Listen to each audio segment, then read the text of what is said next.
ऐसा होता था याद है पीडीएफ प्रूफ है।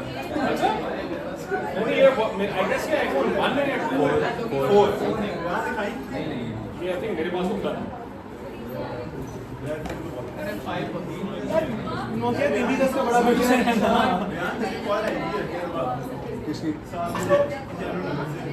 सारे अननोन नोकिया इब्राहिम अहमद पता नहीं होगी किसी को। इब्राहिम अहमद भाई वो तो नाम ये वो नोकिया दीदी उसकी जैसे जमाल काशिफ 4 रखेंगे भाई अपने पास मायरा कामर पीडीएस से कम नहीं आना मरियम सुहेल मोहम्मद उबैदुल्लाह मोहम्मद वली अब्दुल्ला आमिर अहमद खान अली तारिक स्क्रीन ऑन है? स्क्रीन ऑन है?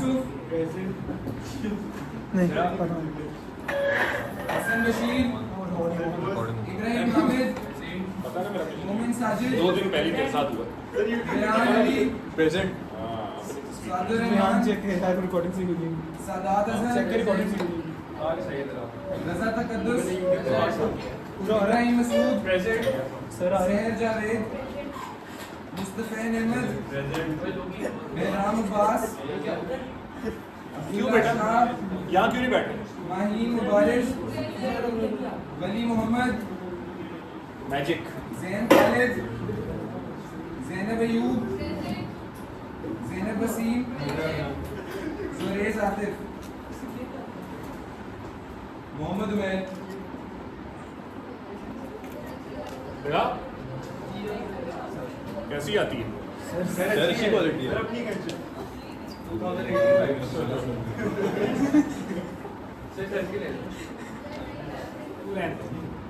अच्छा भाई सुन लो मेमोरीज भेज दी हमने कल की क्लास में लिसन एवरीवन हमने कल की क्लास में basically price effect substitution effect और इनकम इफेक्ट से इक्विलिब्रियम में क्या इंपैक्ट आता है ये कल देखा है, ठीक है। सब्स्टिट्यूशन इफेक्ट प्राइस के फॉल का हमेशा पॉजिटिव इंपैक्ट शो करता है क्वांटिटी डिमांडेड पे, चाहे वो नॉर्मल हो, इंफीरियर हो या गिवन हो, ठीक है। लेकिन इनकम इफेक्ट डिपेंड करता है नॉर्मल है तो पॉजिटिव इंपैक्ट शो करेगा, इंफीरियर है या गिवन है तो नेगेटिव इंपैक्ट शो करेगा। और प्राइस इफेक्ट प्राइस के फॉल का पॉजिटिव इंपैक्ट शो कर रहा है सवाए गिवन गुड पे, क्योंकि given good law of demand को खराब करता है, ठीक है। तो उसी तरह हमने ये डायग्राम बनाए थे, मैंने आपको क्या कहा था डायग्राम्स बनाने के लिए 3 चीजें आनी चाहिए।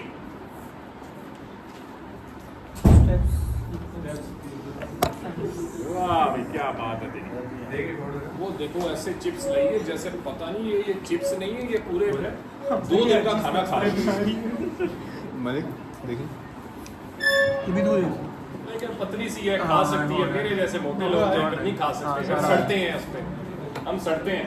अच्छा जी, सो अगर प्राइस एक्स की गिर जाए, अगर प्राइस एक्स की गिर जाए और एक्स नॉर्मल है, उसका डायग्राम हमने बनाया था, मैंने आपको बताया था जिस तरह कि 3 चीजें आपको डायग्राम बनाने से पहले आनी चाहिए।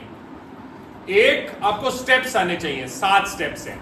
क्या क्या स्टेप्स हैं क्विकली रिकैप करते हैं। Number 1 axes, number 2 old budget line, old equilibrium basically, number 3 new budget line, number 4 hypothetical budget line. जो प्रॉपर्टीज याद रखें, पैरेलल है न्यू बजट लाइन से और टेंजेंट है ओल्ड इंडिफरेंस कर्व से। स्टेप 5 न्यू इक्विलिब्रियम बी, ठीक है। Step 6 substitution effect, income effect, price effect. Step 7 demand curve की डेरिवेशन। ये 7 स्टेप्स हैं, राइट।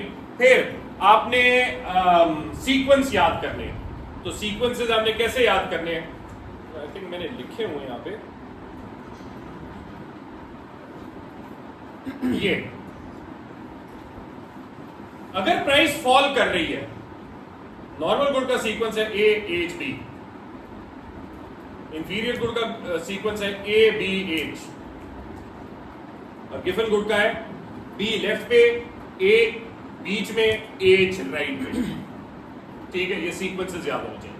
और फिर आपको ये साइन टेबल तो लाजमी याद होना चाहिए, ठीक है, क्योंकि आपको पता होना चाहिए नॉर्मल गुड का सब्स्टिट्यूशन और इनकम इफेक्ट और प्राइस इफेक्ट का साइन क्या है, इंफीरियर का क्या है और गिवन का क्या है, ठीक है। समझ आई। ये तो प्राइस के फॉल के डायग्राम्स हो गए बच्चों। मैं आज क्योंकि चैप्टर कंप्लीट करना है तो मैं एक आपके साथ प्राइस के राइज का डायग्राम बना देता हूं, ठीक है, सो सीक्वेंसेस दिखा दें, ये ले ये मैंने आपको भेज दी है, जो मैंने आपको व्हाट्सएप पे भेजा है उसमें होंगे मुझे लगता है, लेकिन अगर नहीं है तो कोई नहीं। अच्छा जी, अब मैं एक डायग्राम बना रहा हूं प्राइस के राइज का। देखते हैं किधर ये बनाए हुए, इसको हम ऐसा करते हैं, दोबारा बना लेते हैं। प्राइस के राइज का डायग्राम है जी, और गुड है, क्या गुड है? नॉर्मल है, ठीक है जी। सो स्टेप 1 एक्सेस बनाए, लेबल कर दिया एक्स एंड वाई, ठीक है। स्टेप 2 पुरानी बजट लाइन थोड़ी आगे बनाओ, क्यों ए आगे है? क्यों? क्योंकि बी प्राइस है वो क्या हो रही है? इंक्रीज ना, तो नई बजट लाइन आगे बनेगी या पीछे? पीछे, इसलिए पुरानी बजट लाइन आगे बनाओ, ठीक है। फिर साथ में डिफरेंस कर्व बनाओ, ये डिफरेंस कर्व बन गई और आपका इक्विलिब्रियम बन गया जी, ये है पॉइंट ए, ठीक है। Step 3 new budget line. Inward क्यों शिफ्ट हुई है बच्चों? क्योंकि एक्स की प्राइस ज्यादा हो रही है, अफोर्डेबिलिटी कम हो रही है, ठीक है। Step 4 hypothetical budget line. Hypothetical budget line के लिए नई बजट लाइन से बिल्कुल पैरेलल में रख के आप टेंजेंट बनाएं पुरानी डिफरेंस कर्व पे। ये रेड से मैंने बना दिया,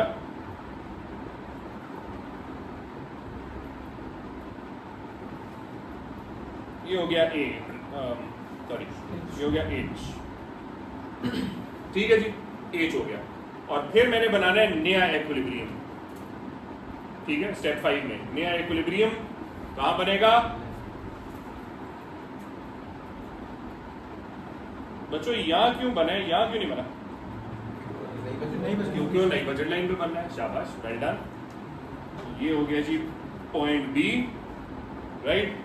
स्टेप 6 सब्स्टिट्यूशन इनकम इफेक्ट, उसके लिए हमें सबसे पहले लाइंस खींचनी है। तो ये हो गया ए, ये हो गया एच, ये हो गया बी, ठीक है जी। ये हो गया x1, x2 किधर है? बी में। क्या कर रही? चलो हम ना छोड़े। मरियम, सब्स्टिट्यूशन इफेक्ट है, मतलब चौंका दी है। चलो जरा तो आप चौंक के जरा वापस आ जाए, हैं? दोबारा से पूछें, नेक्स्ट मैं पूछूंगा, ठीक है। अब्दुल मुमीद, सब्स्टिट्यूशन इफेक्ट है ए और एच के बीच। जबरदस्त, सब्स्टिट्यूशन इफेक्ट। इनकम इफेक्ट है अब्दुल मुमीद, एच से बी, जबरदस्त। और प्राइस इफेक्ट क्या है जी? x1 से x2, ए से बी, ठीक है जी। अब नीचे डिमांड कर्व बनाएं, डिमांड कर्व वही फ्लैटर बनाएं, तो dx से डिनोट कर लें। जहां x1 है वहां डॉटेड लाइन नीचे खींचे, वो बन गया ए प्राइम। जहां x2 है वहां डॉटेड लाइन नीचे खींचे, वो बन गया बी प्राइम। नई प्राइस और पुरानी प्राइस,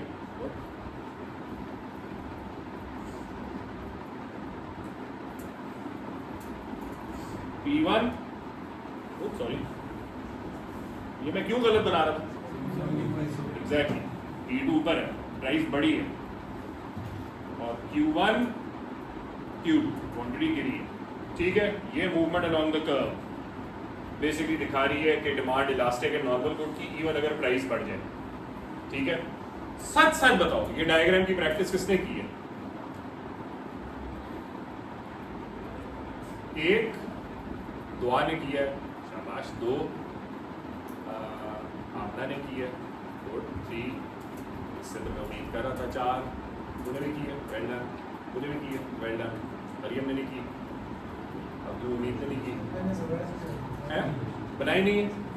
आज घर जाकर सारे डायग्राम्स बनाएंगे, ठीक है, सारे डायग्राम बनाएंगे, क्योंकि डायग्राम ना बनाया तो काम खराब हो जाएगा। सादात बेटा तुमने किया होगा जरूर, मुंह छुपा रहे हो अपना, क्यों?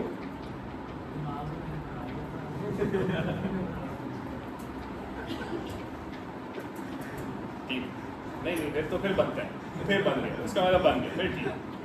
अच्छा जी, सो ये बच्चों, अगर मैं आपके सामने ये 3 डायग्राम मैंने बनाए हैं, डिमांड कर्व के डायग्राम्स बनाए हैं, मैं आपसे पूछूं कि हाँ शाबाश सादात, पहले मैंने सवाल इससे पूछना था लेकिन क्योंकि तूने अपने सर से दिया सादात D1 किसका डिमांड कर्व? कौन से गुण का डिमांड कर्व? शाबाश। D2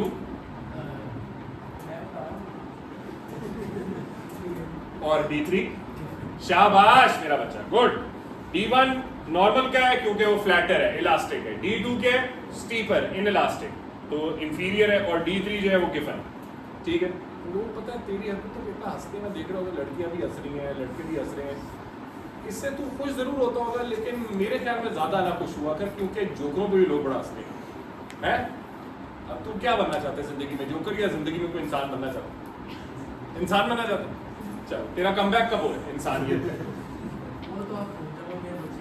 अच्छा चल ठीक है, हो जाएगा यार, टेंशन ना ले।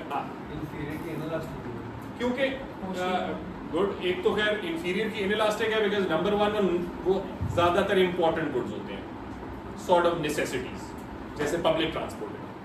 दूसरा, टेक्निकल जार्गन में अगर समझाएं तो सब्स्टिट्यूशन इफेक्ट और इनकम इफेक्ट ऑपोजिट डायरेक्शंस में जाते हैं। तो अगर प्राइस फॉल हो रही है, सब्स्टिट्यूशन इफेक्ट पॉजिटिव होगा, इनकम इफेक्ट नेगेटिव होगा, ठीक है। लेकिन ये बड़ा होगा ना सब्स्टिट्यूशन इफेक्ट, तो इसलिए प्राइस इफेक्ट भी पॉजिटिव होगा, बट छोटा होगा क्योंकि ये ऑपोजिट डायरेक्शन में जा रहे हैं। तो यहाँ पे जो डायग्राम मैंने बनाया था, ये सब्स्टिट्यूशन इफेक्ट है, उसमें से थोड़ा सा इनकम इफेक्ट पीछे चला गया, खा गया, तो प्राइस इफेक्ट छोटा रह गया। लेकिन नॉर्मल गुड में क्योंकि दोनों सेम डायरेक्शन में जा रहे थे, तो प्राइस इफेक्ट बड़ा हो गया। तो क्योंकि ऑपोजिट डायरेक्शन में जा रहे हैं, इसका मतलब वो एक चीज दूसरी को जरा कम कर रही है, ठीक है। समझ आ गई बच्चों? कोई मसला? मैं 4 डायग्राम बना चुका आपके लिए, 2 डायग्राम नहीं बनाए, वो अब आपने बनाने, ठीक है। लेकिन सीक्वेंस उन दोनों के याद रखें जिस तरह यहां मैंने लिखा हुआ है। अब जो सीक्वेंस है वो क्या है? अगर प्राइस बढ़ती है और एक्स नॉर्मल है, राइट पे ए होगा, बीच में एच होगा, लेफ्ट पे बी होगा, यही मैंने यहां बनाया, राइट पे ए, बीच में एच, लेफ्ट पे बी। अगर इंफीरियर है और प्राइस बढ़ रही है, राइट पे ए होगा, बीच में बी होगा और लेफ्ट पे एच होगा।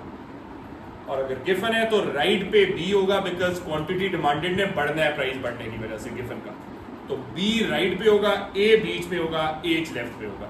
सारा ऑपोजिट है, ये देखो ऑपोजिट है, एवरीथिंग इज ऑपोजिट, ठीक है वही चीज बस ऑपोजिट है, ठीक है। अब तूने डायग्राम बनाए, हाथ तो खड़ा, अच्छा नहीं वो उसने हाथ बढ़ा, वो मैंने कहा तू तो इतना अच्छा ही नहीं था।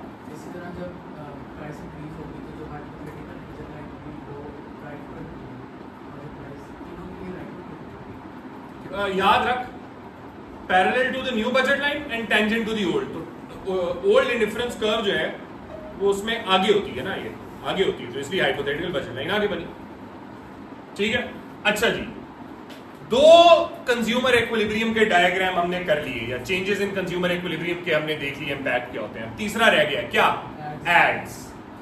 एड्स की वजह से, बाय द वे, आपके लिए यहां मैंने बनाया हुआ है आपके नोट्स पे, derivation of the demand curve through indifference analysis. इसको इग्नोर करने हैं अब आप, वो इग्नोर क्यों करना है? क्योंकि मैंने आपके लिए 3 डायग्राम्स यहां बना लिए हैं, 1 2 3। ये अब आप, मैंने 3 आपके लिए बना लिए हैं, तो यू इग्नोर दिस, इसको मैं बल्कि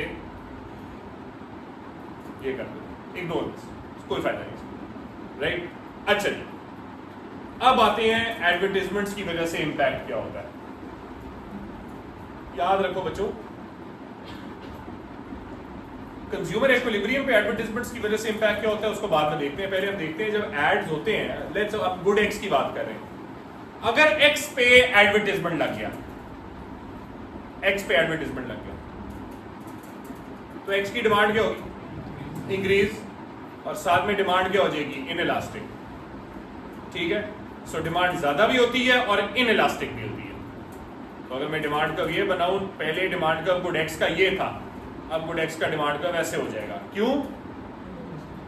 ज्यादा हो रहे और इनइलास्टिक हो रही, राइटवर्ड एंड स्टीपर। ठीक है, अब इसको हमने टेक्निकली समझना है कि डिमांड ज्यादा क्यों हो रही है। वो इसलिए हो रही है बिकॉज गुड एक्स का जब एड देखते हैं तो उसकी मार्जिनल यूटिलिटी हमारे दिल में क्या होना शुरू हो जाती है?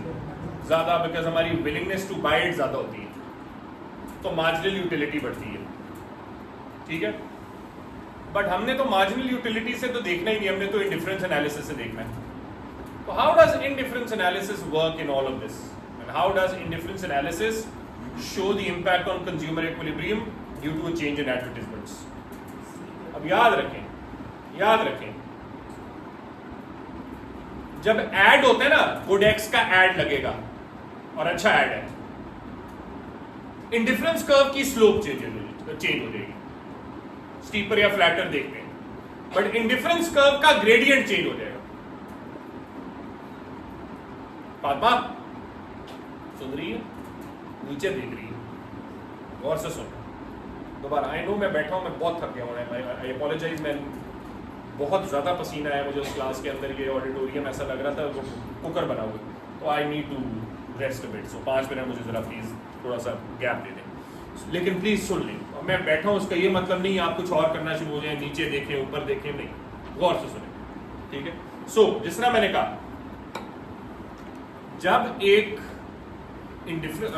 जब एक प्रोडक्ट पे एडवर्टाइजमेंट होता है तो इसका मतलब है कंज्यूमर की इंडिफरेंस कर्व के जो ग्रेडियंट है वो चेंज हो जाएगा। क्यों चेंज हो जाएगा? अगर आपको याद हो तो इंडिफरेंस कर्व का जो ग्रेडियंट होता है या स्लोप होती है, it is known as MRS, marginal rate of substitution.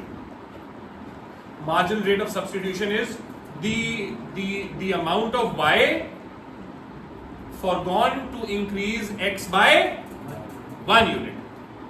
कितने y कम कर रहे हो x को 1 यूनिट से बढ़ाने के लिए। ठीक है, अच्छा, जब x एडवर्टाइज होता है, इसको छोड़ो,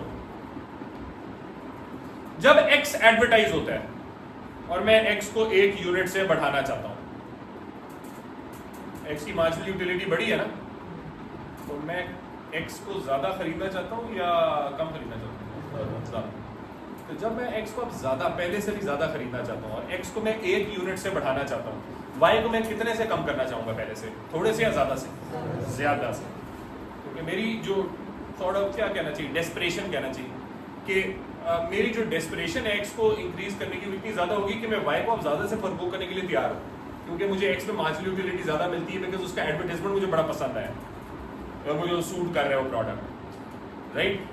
तो इसके लिए अब मैं इसको ज्यादा से फॉरगो करने के लिए तैयार होगा। इसका मतलब मेरा MRS क्या हो रहा है, ज्यादा या कम? मरियम ना, याद रख, सुन, जब ये 1 यूनिट से बढ़ रहा है तो ये अब कितने से फॉरगो हो रहा है? पहले लेट्स सपोज 3 से फॉरगो हो रहा था, अब कितने से फॉरगो हो रहा है? ज्यादा से, 5 से फॉरगो हो रहा है। तो MRS का आंसर क्या हो रहा है? नीचे वाला तो उतना ही है ना, 1, वो तो 1 ही रहेगा, नीचे वाला तो 1 ही रहेगा ना। x को 1 यूनिट से बढ़ा रहे हैं, लेकिन y को कितने से फॉरगो कर रहे हैं? पहले से, ज्यादा से। तो इसका मतलब डेल्टा y ज्यादा हो गया, फ्रैक्शन बड़ा हो गया ना, क्योंकि y का चेंज बढ़ा है। तो मार्जिनल रेट ऑफ सब्स्टिट्यूशन, मतलब आपकी सब्स्टिट्यूटेबिलिटी, वो ज्यादा हो रही है पहले से, राइट? इसका मतलब x को ज्यादा करने के लिए y को ज्यादा से फॉरगो करना चाह रहे हो। तो जब तुम कह रहे हो ज्यादा से फॉरगो कर रहे हो, तो इसका मतलब MRS क्या हो रहा है? ज्यादा हो रहा है। और जब MRS ज्यादा हो रहा है तो कर्व स्टीपर हो गया, फ्लैटर हो गया? अब्दुल्ला, जब एक कर्व का ग्रेडियंट ज्यादा होता है तो वो स्टीपर होता है, फ्लैटर होता है? क्या कर रहा है? इधर देख, इसका ग्रेडियंट ज्यादा है या इसका ग्रेडियंट ज्यादा है? स्टीपर का ग्रेडियंट ज्यादा होता है, ठीक है। तो इसका मैं दोबारा सवाल पूछ रहा हूं अब्दुल्ला कि अगर ऐड लगाए x को, जिससे MRS क्या हुआ है, इंक्रीज। MRS ज्यादा हुआ है तो इंडिफरेंस कर्व स्टीपर होगा या फ्लैटर होगा, स्टीपर होगा। इंडिफरेंस कर्व स्टीपर होगा, जिसकी वजह से वो इंडिफरेंस कर्व ऐसा एक्चुअली मैंने बनाया हुआ है पीछे, ये जिसकी वजह से इंडिफरेंस कर्व, पहले इंडिफरेंस कर्व ये ब्लू में था, अब इंडिफरेंस कर्व ये ऑरेंज में हो गया। क्यों? क्योंकि देखो पहले कॉमन पॉइंट देखो ए है, दोनों कर्व्स का कॉमन पॉइंट ए है। कॉमन पॉइंट पे आप x पहले इतना कंज्यूम कर रहे थे, y इतना कंज्यूम कर रहे थे, अब x इतना कंज्यूम कर रहे हैं, x को इतना पे लेके जा रहे हैं। y कितना कर रहे थे कम, पहले y2 पे लेके आ रहे थे इधर, लेकिन जब अब ऐड लग गया ना x का, तो y को कितने से फर्गो करेंगे हम, पहले से ज्यादा से। तो अब वो y b प्राइम पे जा रहा है, y2 प्राइम पे, इसीलिए ये स्टीपर हो रहा है। ये अब ये जो कर्व है ऑरेंज में आ गया है ऐड के बाद। अच्छा बाय द वे, तुम्हें एक सवाल पूछना चाहिए मेरे से। कल मैंने तुम्हें एक चीज बताई थी कि इंडिफरेंस कर्व एक दूसरे से कभी इंटरसेक्ट नहीं हो सकते। तो अब्दुल्ला को कहना चाहिए यहाँ तो सर इंटरसेक्ट हो रहे हैं, तो कहाँ भी आपने खराब कर दी, ये तो गलत बन गया। ये शाबाश, ये अब्दुल्ला बोला है, यार कोई और बोला है मेरे ख्याल में। यहाँ पे एक ही ग्राफ है, ये ग्राफ एक है, वो ग्राफ चेंज हो गया, नया कर्व नहीं बना, कर्व वही है, वो कर्व चेंज हो गया। पहले कर्व था ये, पहले ये कर्व था, अब यही कर्व ये बन गया। इंटरसेक्ट नहीं हो रहे अभी भी indifference curves, it's just that उस कर्व का ग्रेडियंट चेंज हो गया। शाबाश अब्दुल्ला, वेल डन, ठीक है। So इसीलिए again these curves aren't intersecting, it's just that their gradient is changing such that this curve is now steeper. तो इसकी वजह से मैं इसको एक्चुअली आपके लिए दोबारा बना देता हूं।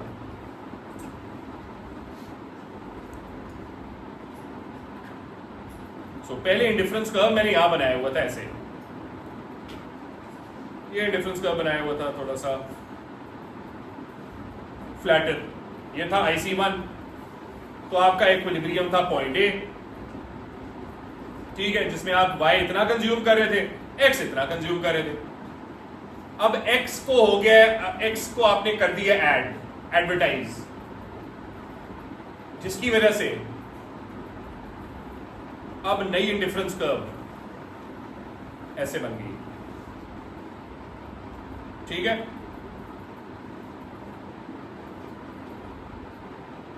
This is now steeper. पहले IC1 और IC2 में क्या फर्क है कि this curve has now become steeper because x has been advertised. तो अब IC2 हो गई है और अब नया इक्विलिब्रियम हो गया पॉइंट B पे, ठीक है, ये वाला पॉइंट। तो इसका मतलब है अब हम x कंज्यूम कर रहे हैं पहले से ज्यादा और y कंज्यूम कर रहे हैं ऑब्वियसली पहले से कम, क्योंकि इनकम तो एक ही जितनी है ना, इनकम तो उतनी है, तो अगर x ज्यादा करे y क्या करना पड़ेगा, कम करना पड़ेगा, ठीक है। और अगर मैं इसके नीचे तुम लोगों के लिए डिमांड कर्व बनाऊं, तो डिमांड कर्व बना लो, x का डिमांड कर्व पहले था ये, ठीक है, x1 से मैंने a प्राइम खींचा, ये प्राइस है, ये क्वांटिटी है, लेकिन फिर डिमांड कर्व क्या हो गया, कहां किधर हुए, ये हुआ डिमांड कर्व, ये हुआ, क्यों, नॉन प्राइस फैक्टर है, तो ये नहीं हुआ, यहां पे आया b प्राइम, x2 से b प्राइम यहां पे आया, और यहां पे डिमांड कर्व को शिफ्ट कर दो जरा, थोड़ा स्टीपर भी कर दो, ये dx प्राइम हो गया, ये dx है, और ये नई क्वांटिटी है और प्राइस उतनी है। This is now the new demand curve dx prime. मैंने नीचे बनाया नहीं है, बट यहां पे आई थिंक मैंने बनाया हुआ है, इसको आपके नोट्स में जब आप देखोगे तो ये मैंने बनाया हुआ है b प्राइम। समझ आई कोई मसला? सो एडवर्टाइजमेंट से, सॉरी मैं तेरी बात का वन लास्ट मिनट, कि एडवर्टाइजमेंट से डिमांड ज्यादा होती है, इनइलास्टिक होती है। क्यों? क्योंकि इंडिफरेंस कर्व स्टीपर होती है, उसकी वजह से कंज्यूमर इक्विलिब्रियम चेंज हो जाता है। तो ये आसान डायग्राम है, ठीक है। अगर सपोज करो y एडवर्टाइज होता, वाई एडवर्टाइज होगा तो अब एमआरएस क्या होगा? कम। और अब कर्व फ्लैटर हो जाएगा, तो ऐसे बन जाएगा, यहां पे आ जाएगा, वाई ज्यादा एक्स कम। लेकिन अब एक्स को ही फोकस करते हैं।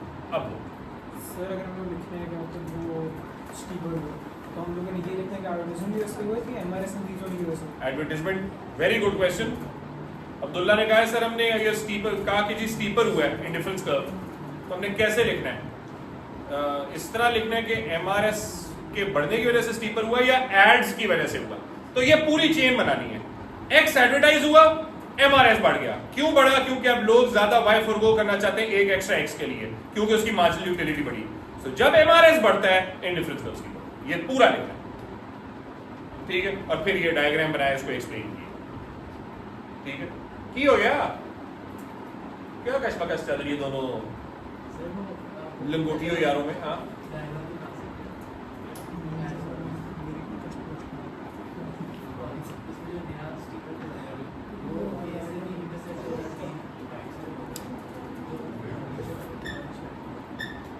मुझे नहीं समझ आ रही तुम क्या कह रहे हो।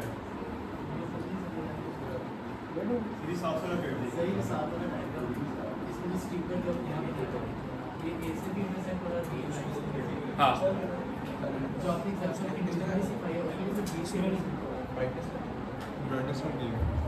सुनो सुनो बच्चों सुनो, सादात एक सवाल पूछ रहे हैं, अच्छा या बुरा है या आप जवाब इसका देंगे कि सर वो जो नया इंडिफरेंस कर्व है इस डायग्राम के अंदर वो ए से भी इंटरसेक्ट हो रहा है और बी प्राइम से, यही कह रहा है ना, बी प्राइम से भी इंटरसेक्ट हो रहा है। लेकिन फिर सादात ये कह रहा है कि ये जो आपने डायग्राम बनाया है इसमें मिरेक्युलसली ये नया इंडिफरेंस कर्व सिर्फ बी से इंटरसेक्ट हो रहा है, ए से तो हो ही नहीं रहा। ये कैसे मिरेकल हो गया है? ये पूछ रहे हैं ना वैसे, इसका क्या जवाब है? इसमें मैंने बजट लाइन बनाई है इक्विलिब्रियम दिखाने के लिए। इसमें बजट लाइन बनी नहीं बनी, तो इसमें इक्विलिब्रियम दिखाई नहीं रहा, तो कोई मिरेकल नहीं। इसमें बजट लाइन है नहीं तो इक्विलिब्रियम बना नहीं है, वो मैंने यहां दिखाया, ठीक है। ये मैंने क्यों बनाया? ये दिखाने के लिए कि इंडिफरेंस कर्व जो स्टीपर होती है तो उसमें मैं कंपैरिजन करना चाह रहा हूं कि एक्स तो उतने से ही बढ़ा रहे हैं दोनों इंडिफरेंस कर्व्स में, दोनों इंडिफरेंस कर्व में एक्स उतने से ही बढ़ा देगा, लेकिन वाई ज्यादा से गिरा नए वाले इंडिफरेंस कर्व में, क्योंकि आपने ऐड लगा दी एक्स का। आई समझ? ठीक है, क्लियर हो गया? कोई मसला? You can say yes. अच्छा, आखिरी चीज, फाइनली पहुंच गए लास्ट चीज पे। What are the limitations of the indifference analysis? Indifference analysis की लिमिटेशंस क्या है? ये बहुत जरूरी है अपने एसे के इवैल्यूएशन में लिखने के लिए, बहुत जरूरी। मैंने यहां 3 से 4 लिमिटेशंस लिखी, कम से कम आपने 3 लिखनी है अपने आंसर में, और एक्सप्लेन करना है, पॉइंट में नहीं लिखनी, सिर्फ एक्सप्लेन करना है। जैसे पहली लिमिटेशन इंडिफरेंस एनालिसिस की, यूटिलिटी अप्रोच हो या इंडिफरेंस एनालिसिस हो, एक चीज जो दोनों में मसला है वो है कि दोनों अज्यूम करते हैं कंज्यूमर रैशनल है, जबकि इन रियलिटी कई कंज्यूमर्स रैशनल नहीं होते। अब इब्राहिम पूछेगा सर रैशनल कंज्यूमर क्या होता है? उसका जवाब ये है, who is a rational consumer? Number 1, rational consumer is one जो अपने बेनिफिट को मैक्सिमाइज करना चाहता है, मतलब यूटिलिटी मैक्सिमाइजेशन, पहली प्रॉपर्टी। दूसरी property, rational consumer prefers more goods to less goods, वो ज्यादा चीजें खरीदना चाहता है। तीसरा, rational consumer prefers cheaper goods, वो सस्ते चीजें खरीदना चाहता है। चौथा, रैशनल कंज्यूमर प्रेफर्स कि जब इनकम ज्यादा हो तो वो ज्यादा खर्चा करे। पांचवा, रैशनल कंज्यूमर इंपल्सिव बाइंग भी कर सकता है कभी कभी। सर लेकिन सेटिस्फैक्शन कम चीजों के साथ भी अचीव हो सकती है। मेरे सवाल में मैं आता हूँ। मैंने क्या कहा, एक रैशनल कंज्यूमर की ये प्रॉपर्टीज हैं, ठीक है। वो ज्यादा चीजें प्रेफर करता है, सस्ती चीजें प्रेफर करता है, इनकम ज्यादा हो तो ज्यादा खर्चा करना चाहता है, ठीक है। अब मैंने इंडिफरेंस एनालिसिस की लिमिटेशंस में कहा है कई दफा कंज्यूमर रैशनल नहीं होता। क्यों रैशनल नहीं होता, उसकी क्या एग्जांपल है? उसकी एग्जांपल है नंबर 1 गिवन गुड। आप रैशनल कंज्यूमर जब एक प्रोडक्ट सस्ता होता है वो ज्यादा खरीदना चाहता है, क्या वो गिवन गुड के साथ भी यही करता है? नहीं करता ना। तो गिवन गुड इस रैशनल कंज्यूमर की assumption को खराब कर रहा है कि नहीं? सिमिलरली गिवन नहीं, वेबलिन गुड, एक गुड महंगा होता है जब हमजा, एक गुड महंगा होता है, उसकी डिमांड क्या होती है? आम गुड की कम होती है ना। रैशनल कंज्यूमर क्या कहता है? प्रोडक्ट महंगा हो रहा है, कम करो कंजम्पशन। पर जो अमीर आदमी है मरियम की तरह, वो क्या कहेगा? महंगा है तो ज्यादा खरीदी जाओ, है। इसलिए मरियम के पास जो है वो पूरी दुकानें हैं डायमंड्स की, माशाल्लाह, है। समझ आ गया? ठीक है। अब ये एग्जांपल क्या है? ये एग्जांपल है कि मरियम रैशनल नहीं है। और जैसे मरियम को, I am not taking on Maryam, this is for a lot of people. मतलब not everyone is rational, maybe everyone is rational, but sometimes people might not act rationally. आई समझ? मतलब मैं ठीक है बहुत महंगी चीज नहीं खरीदना चाहता, लेकिन अगर मुझे ऑप्शन दी गई है एक 100 रुपए के अच्छा चलो 1000 रुपए के एयरबड्स में और एक 5000 के एयरबड्स में, तो ऑब्वियस बात है मुझे पता है 1000 रुपए के एयरबड्स ज्यादा देर नहीं चलेंगे, मैं 5000 के लेना प्रेफर करूँ, ठीक है। तो मैं उस वक्त इरैशनली एक्ट कर रहा हूं। तो वो इस थ्योरी की बहुत बड़ा प्रॉब्लम है। और ये मैंने एग्जांपल लिखा हुआ है कि how can a person be irrational. यहां मैंने कहा है कि बेस्ड ऑन कि जी कुछ केसेस में लोग एक्सपेंसिव गुड्स भी लेते हैं जैसे गिफन और वेबलिन, ठीक है। तो मैंने उसकी एग्जांपल, तो आपने एक्सप्लेनेशन में ये लिखना है। दूसरा, 2 गुड मॉडल अज्यूम करता है भाई ये। इन रियलिटी एक बंदा 2 गुड से ज्यादा कंज्यूम नहीं करता, बहुत करता है, ठीक है। तो वो कंज्यूमर इक्विलिब्रियम, लेकिन इस मॉडल में तो हम सिर्फ 2 गुड्स का निकालते हैं। दूसरा, तीसरा, हम कुछ एजम्पशंस इस पे लेते हैं जो बहुत अनरियलिस्टिक हैं, जैसे सब्स्टिट्यूटेबिलिटी के, दोनों गुड सब्स्टिट्यूट्स हैं एक दूसरे के। इन रियलिटी जरूरी तो नहीं है हर गुड एक दूसरे का सब्स्टिट्यूट हो। मैं ऐसे गुड 2 गुड निकाल सकता हूं ना, जैसे पानी और शूज, वाटर एंड शूज। तो अगर वाटर की प्राइस कम होती है तो मैं कह रहा हूं उसका सब्स्टिट्यूशन इफेक्ट पॉजिटिव है, मतलब आप शूज से पानी की तरफ आ रहे हो, ऐसा हो सकता है? नहीं ना। सो अगेन सब्स्टिट्यूटेबिलिटी की ये जो मैंने एग्जांपल दी है, ये एग्जांपल लेके आंसर करें और एंड पे आप कंक्लूजन बता दें। ये आपका ऐसे हो गया, ये आपका पूरा का पूरा चैप्टर हो गया। जी जी, यही है ना रैशनैलिटी। सस्ता प्रेफर करता है, ज्यादा इनकम प्रेफर करता है।